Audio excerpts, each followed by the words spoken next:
আশ্রয় নিবি কোথায়? গাছের তলায়। ময়দানে মাহশারে এরকম তো গাছ থাকবে না। তামাম ময়দানে মাহশার আল্লাহ সুবহানাহু ওয়া তাআলা কঠিন ভাবে উত্তপ্ত করবেন, গরম করবেন। আর ওই দিন আল্লাহ তাআলার আরশের ছায়া ছাড়া অন্য আর কোনো ছায়া থাকবে না। আল্লাহ তাআলা বলেন ওই দিন 7 শ্রেণীর মানুষকে আল্লাহ তাআলা আরশের ছায়ার নিচে স্থান দান করবেন। বলে গেছেন বিশ্বনবী মদিনাওয়ালা মুহাম্মদুর রাসূলুল্লাহ, আওয়াজ দিয়ে বলেন সাল্লাল্লাহু আলাইহি ওয়াসাল্লাম। এই 7 শ্রেণীর মানুষের ভিতরে 1 নাম্বার শ্রেণী হলো আল ইমামুল আদিল, ন্যায় ইনসাফ ওয়ালা বাদশা। আমার দেশে তো ন্যায় ইনসাফ ওয়ালা বাদশা ছিল। 16 বছর দেখেছি কত ইনসাফ করেছে। এর আগেও কত বাদশা ছিল আমাদের দেশে, ন্যায় ইনসাফ করেছে মানুষের ভিতরে। আবার মুসলিমদের কপালে কি আছে আল্লাহ জানে, সামনে যে আবার কি হবে। এই জন্য প্রাণের ভাইরা আমার, আমরা শুধু স্বাধীন স্বাধীন বলে লাফাইতেছি, আসলে মুসলমানদের কপালে স্বাধীন আসেনি। এ বোকা মুসলমান, আর ঘুমায়ও না। ঘুমানোর সময় এখনো আসি নাই তোমাদের। ঘুমানোর সময় আরো পরে আছে, যেই দিন বাংলার ইঞ্চি ইঞ্চি মাটিতে পরতে পরতে ইসলামের রাজ কায়েম হবে, তবেই মুসলমানদের স্বাধীন স্বাধীন বলে চিল্লানো সার্থক হবে। চিল্লাইয়া বলেন কথা ঠিক কিনা? কিসের স্বাধীন? কিসের স্বাধীন পেয়েছি আমরা মুসলমান? এখনো স্বাধীন আমাদের আসে নাই। প্রাণের ভাইরা আমার, ওই 7 শ্রেণীর মানুষের ভিতরে 1 শ্রেণীর মানুষ হলো ন্যায় পরায়ণ বাদশা। তো ন্যায় পরায়ণ বাদশা দেখতে গেলে খলিফাতুল মুসলিমিন হযরতে উমরের জিন্দেগির দিকে তাকাইতে হয় আমাদের। তাকাইলে বোঝা যায় যে ন্যায় পরায়ণ বাদশা কাকে বলে। প্রাণের ভাইরা আমার, যুগ বিখ্যাত খলিফাতুল মুসলিমিন হযরত ওমর ফারুক রাদিয়াল্লাহু তাআলা আনহুর জীবনের দিকে তাকাইলাম। খলিফাতুল মুসলিমিন হযরত ওমর রাদিয়াল্লাহু তাআলা আনহু দিনের বেলায় সিংহাসনে রাজ কায়েম করেছেন, আর গভীর রজনীতে মানুষের দরজায় দরজায় গিয়ে খবর নিয়েছেন। কথা কোন ঠিক না বেটি? খলিফাতুল মুসলিমিন হযরত ওমর দিনের বেলায় রাজপ্রজাদের শাসন করেছেন, প্রজাদের শাসন করেছেন কোরআন সুন্নাহ অনুযায়ী। গভীর রজনীতে গরিব দুঃখীর সেবা করেছেন। নিজের কাঁধে করে আটার বস্তা নিয়ে মানুষের বাসায় পৌঁছে দিয়েছে। খলিফাতুল মুসলিমিন হযরত ওমর এর সঙ্গসাথী হিসাবে একজন খাদেম ছিল, নাম হলো আসলাম। গভীর রজনীতে আসলামকে সাথে করে নিয়ে খলিফাতুল মুসলিমিন হযরত ওমর বের হলেন। পথ চলতে চলতে প্রাণের ভাইরা আমার, কিছু দূর যাওয়ার পরে চটিয়াল ময়দানের মাঝে একটা ছোট্ট ঘর, চতুর্দিকে 2-1টা গাছপালা নিয়োজিত আছে, লাগানো আছে। খুব বড় গাছ নয়, ছোট ধরনের গাছ আছে। ছোট্ট একটা কোঠরির ভিতরে খলিফাতুল মুসলিমিন হযরত ওমর রাদিয়াল্লাহু তাআলা আনহু চিন্তা করলো, এই খোলা ময়দানের মধ্যে গাছের মাঝে একটা বাসা, দেখি তো কে বসবাস করে। কাছে গেলে আস্তে আস্তে বেড়ার ওপাশ থেকে দাঁড়িয়ে আওয়াজ শুনতেছেন ঘরের মধ্যে থেকে গুনগুন গুনগুন করে। ঘরের ভিতর থেকে গানের আওয়াজ ভেসে আসতেছে খলিফাতুল মুসলিমিনের কানে। খলিফাতুল মুসলিমিন বলে, আহারে গানের আওয়াজ কোথায় থেকে আসে? খলিফাতুল মুসলিমিন হযরত ওমর রাদিয়াল্লাহু তাআলা আনহু কানটা লাগাই দিলেন। তিনি লক্ষ্য করে দেখলেন ঘরের ভিতর থেকে গানের আওয়াজ গুনগুন করে আসে। গানটা ছিল এমন, কোন একজন নারী কোন একজন পুরুষকে পাওয়ার জন্য বিরহ যন্ত্রণার গান গুনগুন করে গাচ্ছে। খলিফাতুল মুসলিমিন হযরত ওমর চিন্তা করলেন, কে এমন করে গান গায়? এই বিষয়টা আমাকে দেখতে হবে। খলিফাতুল মুসলিমিন না বলেই ঘরের মধ্যে বেড়া ভেঙে প্রবেশ করলেন। খলিফাতুল মুসলিমিন ঘরের মধ্যে প্রবেশ করলেন, দেখলেন উন্নাবৃত একজন মহিলা। খলিফাতুল মুসলিমিনকে দেখে কাপড়ে আবৃত্তি করলেন মহিলা। খলিফাতুল মুসলিমিন ঘরের ভিতরে প্রবেশ করার পরে মহিলাকে জিজ্ঞাসা উদ্দেশ্য করে বললেন, ও মহিলা, এই গভীর রজনীতি, এই নির্জনে ছোট্ট কামরার মধ্যে বসে বসে তুমি কাকে পাওয়ার জন্য বিরহ যন্ত্রণার গান গাও? গান তো গাওয়া যাবে না, কারণ গান তো মানুষের অন্তরের মধ্যে নিফাকি তৈরি করে। আল্লাহর হাবিব বললেন, আল গিনাউ ইয়ামবুতুন নিফাকা ফিল কলব, গান গাইলে মানুষের অন্তরের ভিতরে নিফাকি পয়দা হয়। তুমি কার জন্য বিরহ যন্ত্রণার গান গাও? এবার মহিলা ডাক দিয়ে বলতেছেন, আমি কার জন্য বিরহ যন্ত্রণার গান গাই এটা শোনার আগে তুমি যে অন্যায় করেছো সে অন্যায়ের কথাগুলো আমি আগামীকাল সকালবেলা খলিফাতুল মুসলিমিন হযরতে ওমরের রাজপ্রাসাদে নিয়ে যাব। যিনি এসেছেন তিনি কে? কথা কয় না, কথা কয় না। প্রাণের বন্ধুরা আমার, যুবক ভাইরা, কিন্তু মহিলা তো জানে না এটাই হযরতে ওমর। এবার খলিফাতুল মুসলিমিন হযরত ওমর মহিলাকে বলল, মহিলা বলো তো কি আমি অন্যায় করেছি? মহিলা বলল, আমি গান গেয়েছি, বিরহের যন্ত্রণার গান গেয়েছি। এটা যদি আমার অন্যায় হয় তাহলে তুমি অন্যায় করেছো, একাধিক অন্যায় করেছো। হযরত ওমরের পরিচয় এখনো গোপন। হযরত ওমর বলে, বলো মহিলা কি অন্যায় করেছি? মহিলা ডাক দিয়ে বলল, প্রথম নম্বরের অন্যায় করেছো, না বলে অনুমতি ছাড়াই আমার ঘরের ভিতরে প্রবেশ করেছো। 2 নম্বর, ঘরে ঢোকার আগে সালাম দিয়ে তারপরে প্রবেশ করতে হতো, তুমি এইটা করো নাই। আল্লাহ তাআলা বলেন, তাদখুলু বুয়ুতান গায়রা বুয়ুতিকুম হাত্তা তাস্তানিসু ওয়া তুসাল্লিমু আলা আহলিহা। তুমি কি জানো না কারো ঘরের মধ্যে প্রবেশ করার আগে তার থেকে অনুমতি নেওয়া লাগে, এরপরে সালাম দিয়ে ঘরের মধ্যে প্রবেশ করতে হয়। কিন্তু তুমি তো অনুমতিও নেও নাই, সালাম নেও নাই। এই হলো 2টা তোমার অন্যায়। 3য় নম্বরের অন্যায় হলো অন্যায় ভাবে তুমি আমার বেড়াটা ভেঙে ফেলেছো, ঘরের মধ্যে প্রবেশ করেছো। দরজা দিয়ে আসলে সেটা না একটা কথা ছিল। নাম্বার 4, তোমার অন্যায় হলো আমি একজন মহিলা মানুষ, অনুমতি ছাড়াই তুমি ঘরের মধ্যে প্রবেশ করেছো। এই যে আমি মহিলা মানুষ, আমার পর্দার ব্যাঘাত ঘটে গেল। এই 4টা অন্যায় তুমি করেছো। আগামীকাল এই 4টা অন্যায়ের কারণে ওমরের রাজপ্রাসাদে আসামির কাঠগড়ায় তোমার আমি দাঁড় করিয়ে দিব। আস্তে করে বলেন মারহাবা। যুবক ভাইরা আমার, বন্ধুরে, এবার খলিফাতুল মুসলিমিন হযরত ওমর ডাক দিয়ে বলে, ও মহিলা, তুমি তো ওমরকে চেনো না, তাহলে কেমন করে তুমি আমাকে ওমরের কাঠগড়ায় দাঁড় করাইবা? মহিলা বলে, ওমর এমন একজন মানুষ, আমি যদি নালিশ দেই তোমার মতো আসামিরে খুঁজে বের করতে ওমরের একটা দিনের সময় লাগবে না। সুবহানাল্লাহ বলেন। এবার খলিফাতুল মুসলিমিন হযরত ওমর নিজের কথাকে গোপন রেখে মহিলাকে বলল, মহিলা, তা বুঝলাম, তা না হয় বুঝলাম, আমি আসামির কাঠগড়ায় দাঁড়াবো, সেটা পরের কথা। কিন্তু এবার তোমার গোপন কথা বলো তো, গভীর রজনীতে এই যে নির্জন এলাকায়, এই কুড়ে ঘরের মধ্যে কাকে পাওয়ার জন্য তুমি বিরহ যন্ত্রণার গান গাও, আমি একটু জানতে চাই। যুবক বন্ধুরে আমার, এবার মহিলা ডাক দিয়ে বলে, কার জন্য আর বিরহ যন্ত্রণার গান গায়? অন্য কারোর জন্য নয়। খলিফাতুল মুসলিমিন হযরত ওমর, আমার বিবাহ হয়েছে কিছুদিন আগে। আমার বিবাহের কিছুদিন পরে সীমান্ত পাহারা দেওয়ার জন্য খলিফাতুল মুসলিমিন হযরত ওমর আমার স্বামীকে নিযুক্ত করেছে। নবদাম্পত্য জীবন, দীর্ঘদিন স্বামী ছাড়া আমি একা ঘরের মধ্যে বসবাস করি। এই জন্য আমার স্বামীকে পাওয়ার জন্য নির্জন এলাকায় গভীর রজনীতে বসে বসে আমার স্বামীকে পাওয়ার জন্য আমি গান গাই। খলিফাতুল মুসলিমিন আর কোনো কথা বললেন না, ঘর থেকে বের হয়ে চলে গেলেন। আসলামকে বলে, আসলাম, আর দেরি করা যাবে না, চলো। খলিফাতুল মুসলিমিন এবার গভীর রজনীতে সফর করে চলে গেলেন। সকালবেলা উজিরদেরকে ডাকলেন, প্রজাদেরকে ডাকলেন, সবাইকে ডেকে বললেন, সীমান্ত পাহারা দেওয়ার জন্য যতগুলো লোক আছে সবগুলোকে ডাকা হোক। এবার সবগুলোকে এক জায়গায় জমা করার পর খলিফাতুল মুসলিমিন বললেন, অমুক স্থানে ছোট্ট একটা পুরো ঘর, এই ঘরটা কার? একজন বলে, আমিরুল মুজাহিদিন, আমিরুল মুমিনিন, আমার ঘর। এবার খলিফাতুল মুসলিমিন হযরত ওমর বলল, আজ থেকে তোমার জন্য কিছুদিনের জন্য আমি ছুটি দিয়ে দিলাম। আর খলিফাতুল মুসলিমিন বলল, যতজন মানুষ সীমান্ত পাহারায় নিয়োজিত করেছি কিছুদিনের জন্য আপাতত তাদেরকে ছুটি দেওয়া হোক, 1 মাস পর পর তাদের ছুটির একটা ব্যবস্থা করে দাও।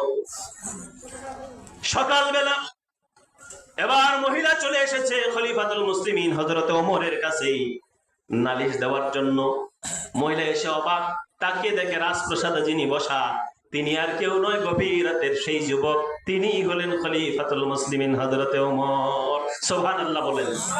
প্রাণের বন্ধুরা আমার, এবার মহিলা ডাক দিয়ে বলে, খলিফাতুল মুসলিমিন, গভীর রজনীতে আপনি আমার ঘরের মধ্যে গিয়েছিলেন, আমি চিনতে পারি নাই, হয়তো অনেক উঁচু নিচু কথা বলে ফেলেছি, বেয়াদবি মাফ করবেন, ক্ষমা করবেন, মেহেরবানি করে আপনি আমাকে মাফ করে দেন।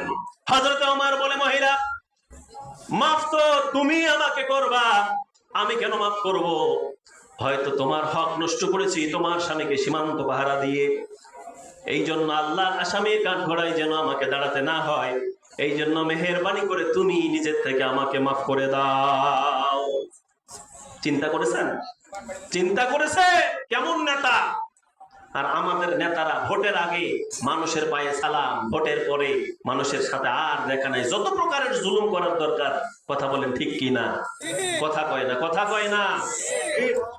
প্রাণের বন্ধুরে আমার, এই জন্য পৃথিবীর জিন্দেগিতে আল্লাহ তাবারক ওয়া তাআলা ইমাম মানে হলো নেতা। এক একজনকে এক এক পর্যায়ে আল্লাহ তাআলা নেতা বানিয়েছেন।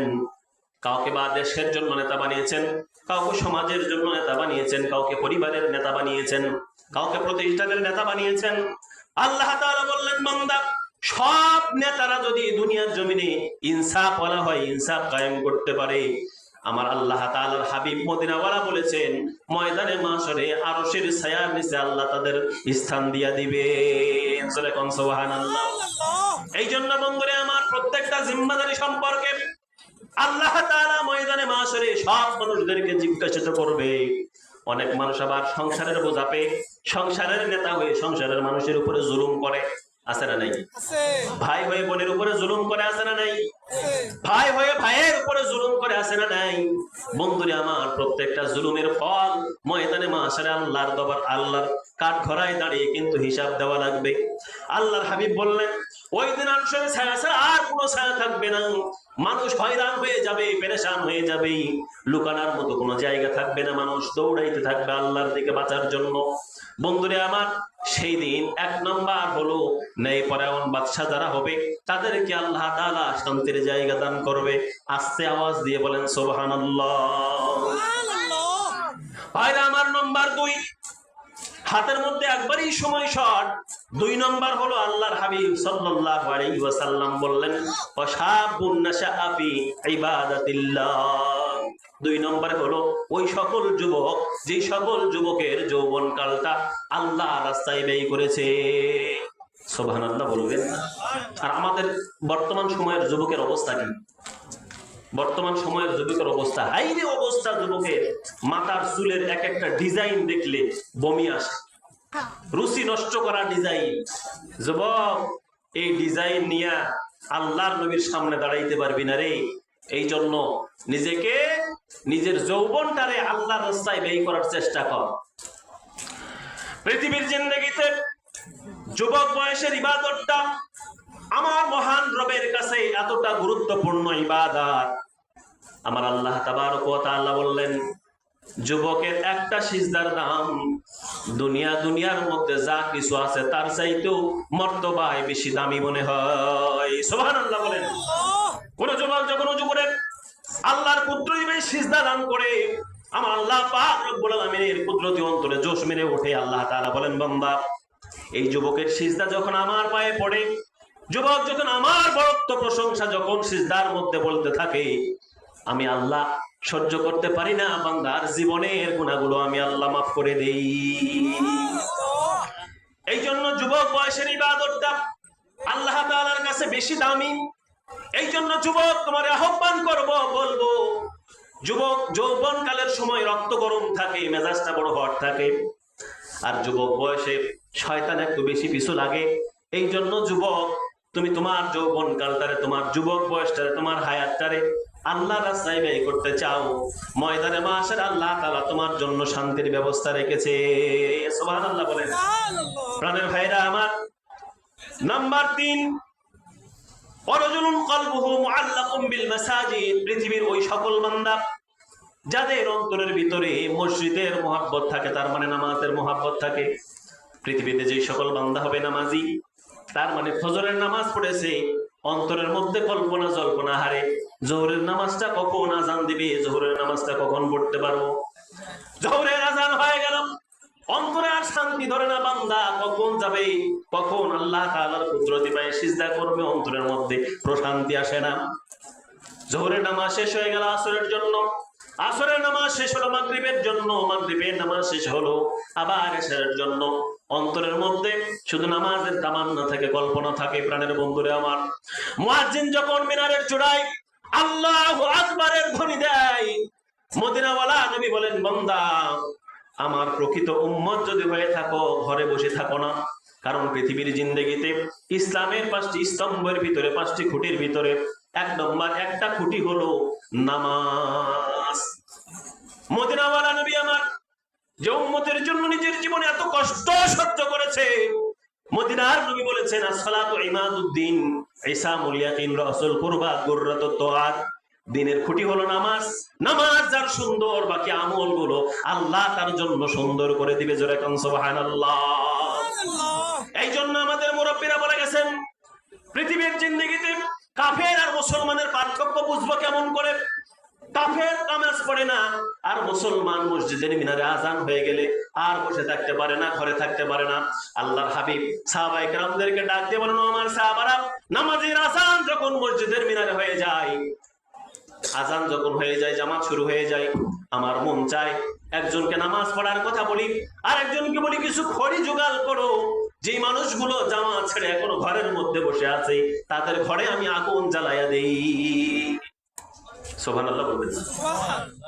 এই জন্য বন্ধুরা আমার, যুবক ভাইয়েরা, নামাজের সময় যখন হয়ে যাবে, ঘরে আর বসে থাকা যাবে না। 5 ওয়াক্ত নামাজ মসজিদে আমরা গিয়ে গিয়ে জামাতের সাথে নামাজ আদায় করব। রাজি আছি তো ইনশাআল্লাহ? কারা কারা রাজি আছি? 2 হাত তুলে আল্লাহকে দেখায়া দেন। লিল্লাহি তাকবীর। হাত নামান। প্রাণের ভাইরা আমার, এই জন্য নামাজ সম্পর্কে বয়ান করতে গেলে অনেক সময় পার হয়ে চলে যাবে। ঘন্টা 2 বয়ান করলেও মনে হয় নামাজের বয়ান শেষ হবে না।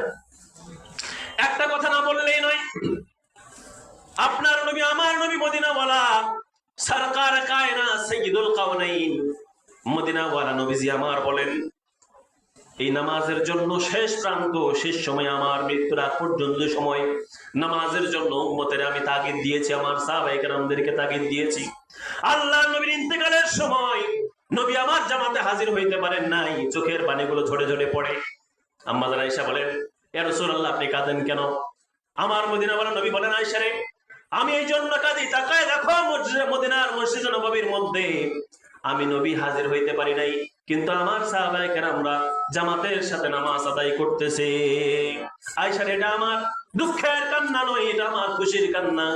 আমার মন বলে, আমার বিশ্বাস, আজকে আমি নবী জামাতে না থাকা সত্ত্বেও আমার সাহাবায়ে কেরামরা যেই রকম জামাতে নামাজ আদায় করেছে, হাত্তাল কিয়ামত পর্যন্ত এক সময় আমি নবী থাকবো না, আমার উম্মতেরা ইতিম হিসাবে দুনিয়ার জিন্দেগিতে জীবন যাপন করবে।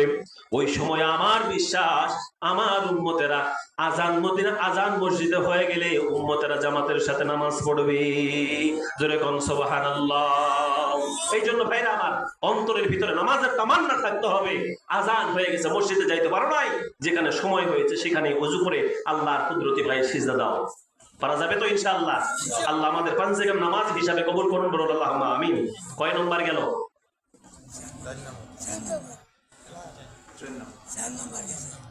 1 নম্বরে কি? ইমামুল আদিল।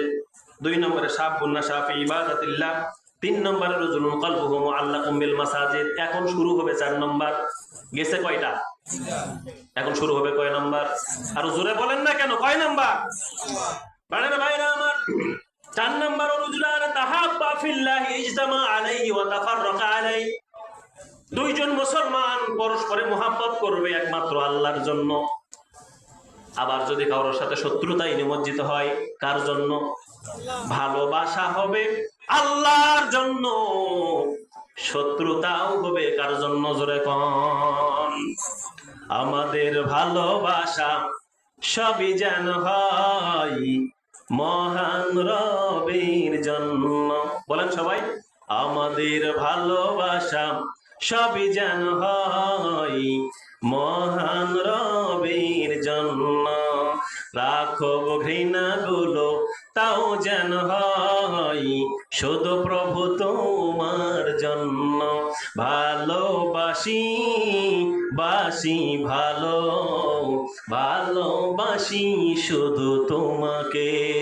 আমাদের ভালোবাসা সবই যেন হয় মহান রবের জন্য। রাখব ঘৃণা গুলো তাও যেন হয় শুধু প্রভু তোমার জন্য। মান আহাব্বা লিল্লাহ মান আবগাদা লিল্লাহ মান আহাব্বা লিল্লাহ মান আবগাদা লিল্লাহ ফাকাদ ইসতিকমালাল ঈমান। আমাদের ভালোবাসা সবই যেন হয় মহান রবের জন্য। রাখব ঘৃণা গুলো তাও যেন হয় শুধু প্রভু তোমার জন্য। ভালোবাসি বাসি ভালো ভালোবাসি শুধু তোমাকে। লিল্লাহে তাকবীর, আরো জোরে বলেন লিল্লাহে তাকবীর। প্রাণ ভাইরা আমার, তাহলে আমাদের ভালোবাসা হবে একমাত্র কার জন্য? আল্লাহর জন্য। ভালোবাসবই তো আল্লাহর জন্য, আবার তার সাথে দুশ্মনী হবে আল্লাহর জন্য। একজন বন্ধু আছে, বন্ধুর মধ্যে মহাব্বত বাড়ে সিগারেটের মাধ্যমে বেশি। সিগারেট বন্ধু আছে না অনেক, আবার গাঁজা বন্ধু আছে অনেক, এরপরে বিভিন্ন কোয়ালিটির বন্ধু আছে। তো বন্ধুর মধ্যে মহাব্বত বাড়ে গুনার কারণে বেশি, আবার দিনের কারণেই বন্ধুর মধ্যে মহাব্বত হয়। এক মহাব্বতে খুশি হয় আল্লাহ, আর এক মহাব্বতে খুশি হয় কে? শয়তান। কথা কয় না? আপনারা কথা বল না কেন? আমার কথা বুঝেন না নাকি? এক মহাব্বতে ভালোবাসায় খুশি হয় কে? আরো জোরে কোন, আরো জোরে বলেন কে? আল্লাহ। আরেক মহাব্বতে খুশি হয় শয়তান। আমরা আল্লাহরে খুশি করতে চাই না শয়তানকে খুশি করতে চাই? আমরা আল্লাহরে খুশি করতে চাই। সবাই রাজি আছি তো ইনশাআল্লাহ? আল্লাহ আমাদের কবুল করুন, বলুন আল্লাহুম্মা আমিন। বন্ধুরে, বন্ধু চল এখন নামাজটা পড়ে আসি, আজান হয়ে গেছে। বন্ধু বলে না আমার কাপড় ঠিক নাই। ওর কোনো দিনই কাপড় ঠিক থাকে না, নামাজের সময় আসলে ওর কোনোদিনই কাপড় কি ঠিক থাকে না। আচ্ছা কাপড় ঠিক না থাক, ওই রকম ভাবেই চল। তো বন্ধু পেশাব করে আমি ঢিলা ঢিলা ব্যবহার করি নাই। আসে না এরকম যুবক? আছে না? কথা কয় না, কথা কয় না। তুই কোনোদিনই কাপড় ঠিক থাকবে না, ওই রকম ভাবে ওরা টেনে হিসেবে নিয়ে যান মসজিদে। বন্ধুত্ব তোর জন্য আমি আল্লাহ আদালতে আসামের কাঠখড়ায় দাঁড়াইতে পারবো না। চল এইরকম ভাবে নামাজ চল, টেনে হিসেবে মসজিদে নিয়ে যাবেন। এই জন্য বন্ধুত্ব ভালোবাসা রাখলে আল্লাহর জন্যই রাখতে হবে। আবার কারোর সাথে যদি আমাদের ওই রকম দুশ্মনী হয় তাহলে আল্লাহর জন্যই হয়। এই দুশ্মনীতে কোনো গুনাহ নাই। এই দুশ্মনীতে কি কোনো গুনাহ নাই? ভাই জমি, আপনি ভাইয়ের জমি মেরে দিচ্ছেন, পাবেন 10 কাটা, মেরে দিচ্ছেন 15 কাটা, 5 কাটা বেশি নিয়ে নিছেন। এই দুশ্মনী শুরু হলো না ভাইয়ের সাথে? কথা কয় না, কথা কয় না। এরা ভাইয়ের সাথে দুশ্মনী শুরু হয়েছে কি হয় নাই? এরপরে বাপে ছেলেরে দিচ্ছে বেশি, মেয়েরে ঠকাইছে। বাবার সাথে মেয়ের দুশ্মনী হয়েছে কি হয় নাই? কথা কয় না। দুশ্মনী হয়েছে কি হয় নাই? এই দুশ্মনীতে গুনাহ আছে না নাই? কথা কোন, গুনাহ আছে না নাই? এই দুশ্মনীতে গুনাহ আছে, কিন্তু আল্লাহর জন্য যদি দুশ্মনী হয় সেই দুশ্মনীতে কোনো গুনাহ নাই। এই জন্য আমাদের ভালোবাসা হবে একমাত্র কার জন্য? আমাদের দুশ্মনী হবে একমাত্র কার জন্য? আল্লাহর জন্য। এই জন্য আমাদের ভালোবাসাও হবে আল্লাহর জন্য, আমাদের দুশ্মনী হবে আল্লাহর জন্য। প্রাণের বন্ধুগণ আমার, বিস্তারিত আমি আলোচনা করছি না, তার কারণ হলো আমি ঘড়ির সময় দেখতেছি, আমার হাতে একবারই সময় শর্ট। প্রাণের বন্ধুরা আমার, কয় নম্বর গেল? শুরু হবে কয় নম্বর? 5 নম্বর। প্রাণের ভাইরা আমার,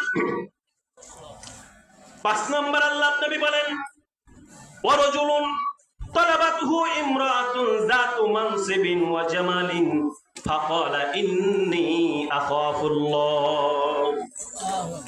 5 নম্বর হলো ওই যুবককে আল্লাহ তাআলা আরশের ছায়ার নিচে ছায়া দান করবেন।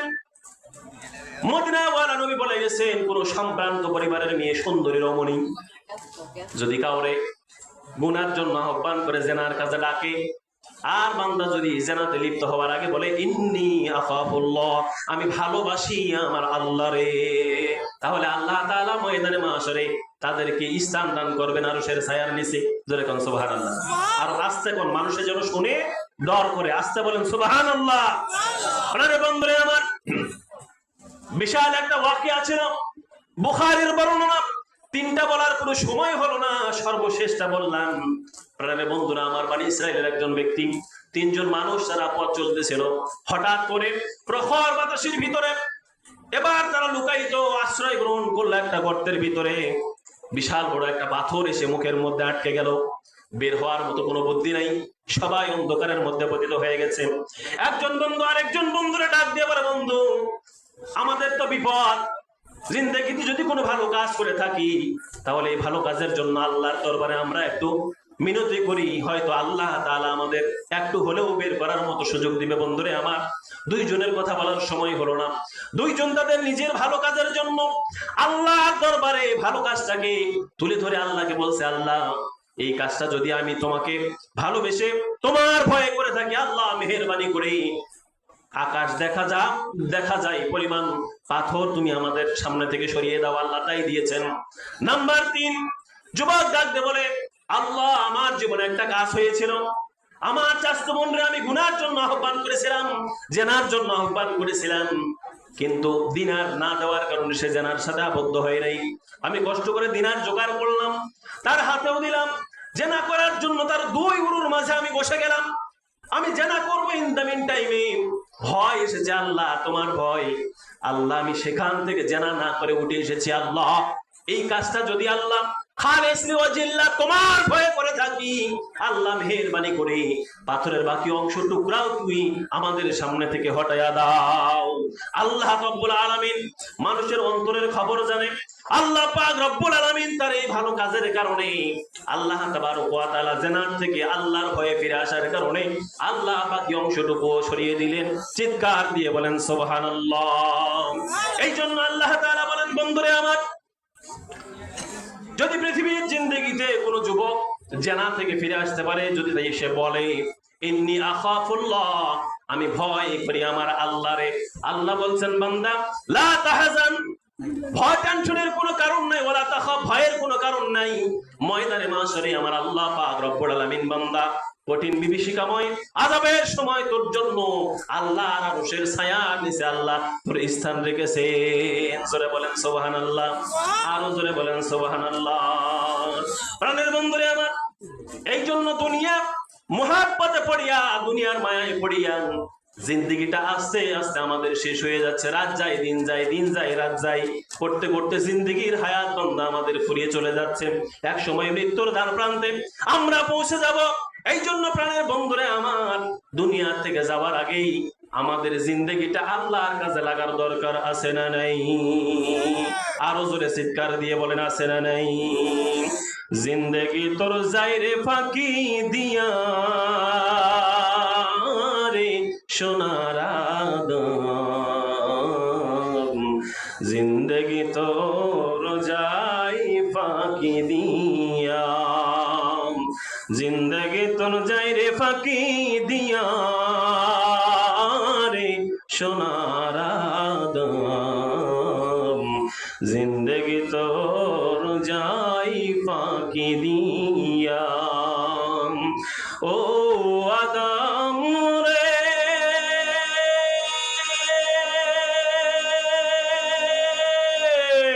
পাক দুনিয়া গেছে তারি, দন্ত আছে গোটা চারি,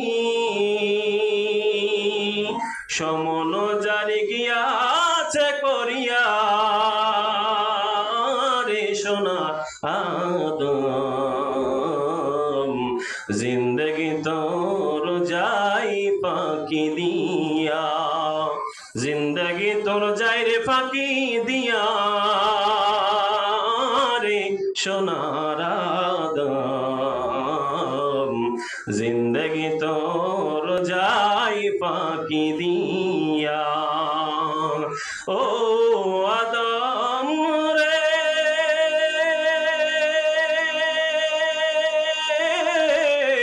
কামিনীর ওই কুলেতে কাল ঘুমেতে ঘুমাইলি,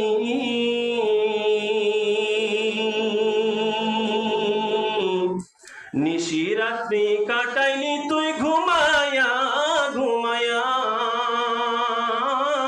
রে সোনার আদম, জিন্দেগি তোর যাই ফাঁকি দিয়া, জিন্দেগি তোর যাই রে ফাঁকি দিয়া রে সোনার আদম, জিন্দেগি তোর যাই ফাঁকি দিয়া।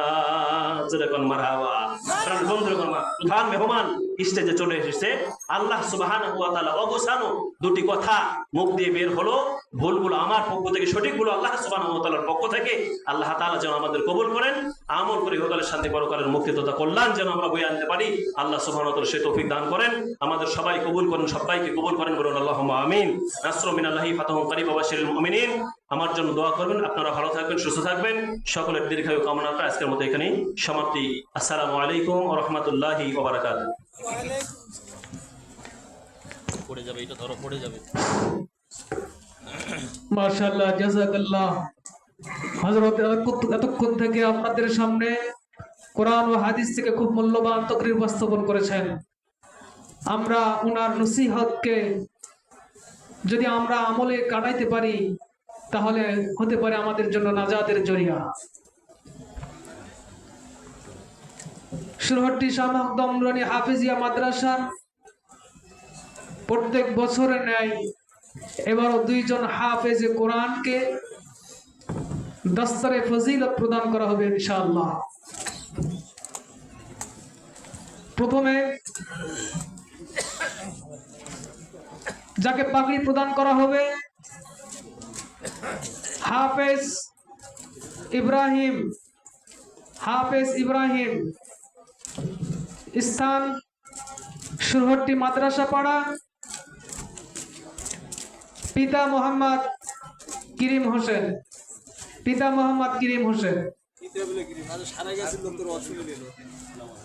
দ্বিতীয়ত হাফেজ মোহাম্মদ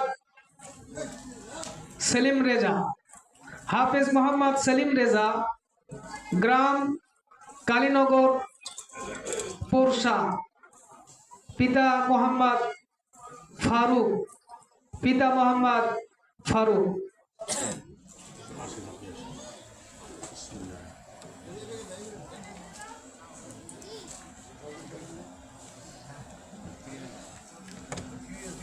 ওনার লজিংদার ছিলেন মতিউর রহমান, মেম্বার মতিউর।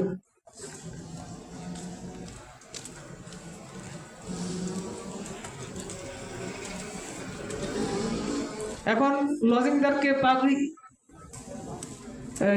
সম্মানী প্রদান করবেন টুপি এবং তাসবিহ।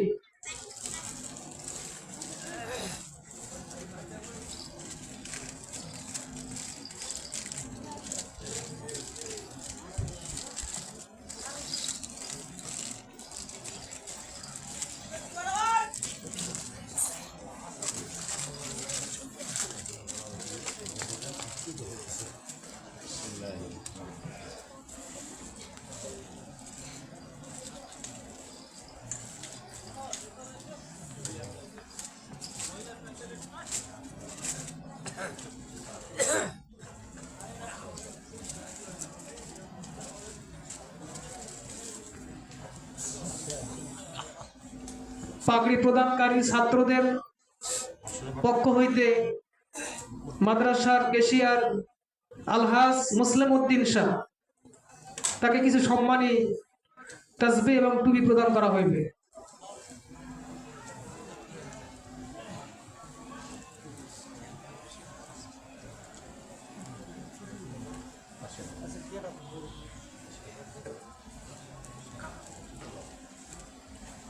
السلام عليكم ورحمة الله وبركاته. وعليكم السلام. أعوذ بالله من الشيطان الرجيم. بسم الله الرحمن الرحيم.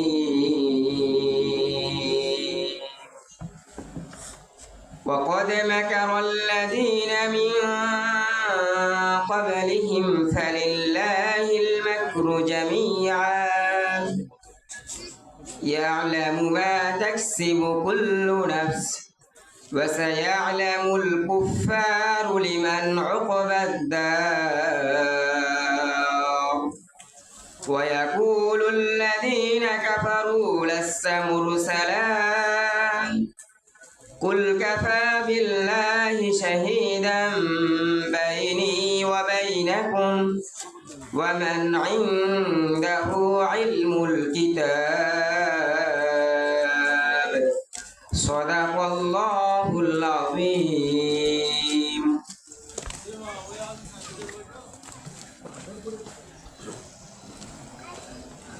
আলহামদুলিল্লাহ এই দুইজন হাফেজে কোরআন আপনাদের সামনে দস্তরে ফজিলত প্রদান করা হলো।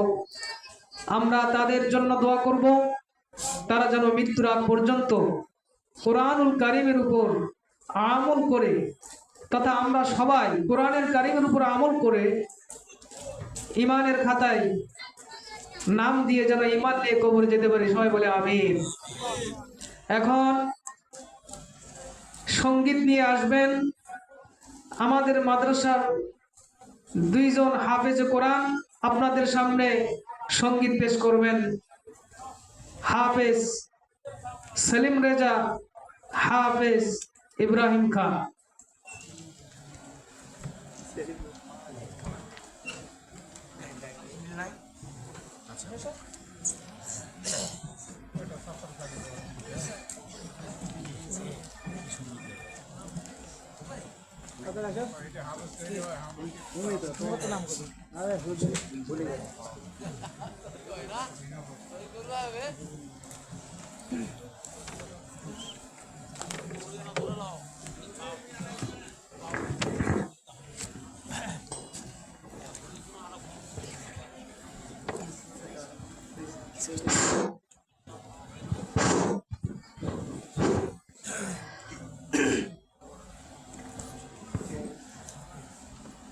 अस्सलामु अलैकुम वरहमतुल्लाहि वबरकातुहू। देवबंद ने इस्लाम का परचम दुनिया में लहराया है। जुल्म सितम के दौर के अंदर हक का दीप जलाया है।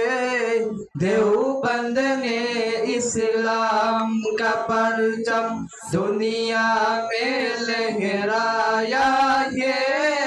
जुल्म सितम के दौर के अंदर हक का दीप जलाया है।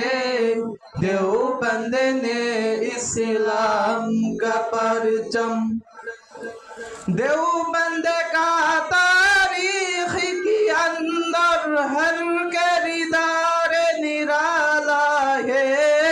रब के कसम अजलाब का मेरे हर शाहकार निराला है। रब के कसम अजलाब का मेरे हर शाहकार निराला है। इस लश्कर के जाबाजों से, इस लश्कर के जाबाजों से हर बातिल घबराया है। जुल्म सितम के दौर के अंदर हक का दीप जलाया है। देवबंद ने इस्लाम का परचम, अहमद अली गंगूही था नबी मदनी हमारे रहबरी है। इश्क रसूल का सबके पढ़ाया कश्मीरी शाह अनफर ने। इश्क रसूल का सबके पढ़ाया कश्मीरी शाह अनफर ने। शिर्क बेदत के बीमारों को, शिर्क बेदत के बीमारों को जामे तौहीद पिलाया है। जुल्म सितम के दौर के अंदर हक का दीप जलाया है। देवबंद ने इस्लाम का परचम, मुशरिकों की बर्बादी लेकर आया खाने गुलामुल्लाह। कहर खुदा मिर्जा के लिए था सैयद शाह तौउल्लाह। कहर खुदा मिर्जा के लिए था सैयद शाह तौउल्लाह। मसलाए खत्म नबूवत प्यारे मसलाए खत्म नबूवत प्यारे मुफ्ती ने हल करवाया है जुल्म सितम के दौर के अंदर हक का दीप जलाया है देवबंद ने इस्लाम का परचम قال الله وقال रसूल सच कलाम कुआम किया एक अल्लाह से होता है इस पैगाम कुआम किया एक अल्लाह से होता है इस पैगाम कुआम किया मौलाना इलियास ने हमको मौलाना इलियास ने हमको क्या रास्ता दिखलाया है जुल्म सितम के दौर के अंदर हक का दीप जलाया है देवबंद ने इस्लाम का परचम देवबंद ने इस्लाम का परचम दुनिया में लहराया है जुल्म सितम के दौर के अंदर हक का दीप जलाया है देवबंद ने इस्लाम का परचम अस्सलामु अलैकुम व रहमतुल्लाह মারহাবা নারায়ে তাকবীর মাশাআল্লাহ মারহাবা মারহাবা আমরা সেই শুরু ভারতের দেওবন্দের ওলামায়ে কেরামের যে তারানা শুনলাম যাদের মাধ্যমে ভারত উপমহাদেশে আমরা ইলমুল হাদিস পেয়েছি যাদের মাধ্যমে কওমি মাদ্রাসাগুলি শুরু হয়েছে সেই দিনদার বুজুর্গানের যে স্মৃতিগুলো আমরা এই তারানার মধ্যে শুনতে পেয়েছি কথা ঠিক কিনা আল্লাহ রাব্বুল আলামিন তাদেরকে আরো সঙ্গীত সুন্দরভাবে উপস্থাপন করা তৌফিক দান করুন সবাই বলি আমিন সুরহট্টি সমাগম নুরানি হাফেজিয়ার মাদ্রাসার কর্তৃক আয়োজিত একদিন ব্যাপী এই জালসার প্রধান মেহমান প্রধান বক্তা আমাদের সামনে উপবিষ্ট রয়েছে এখন আপনাদের সামনে কোরআন ও হাদিস থেকে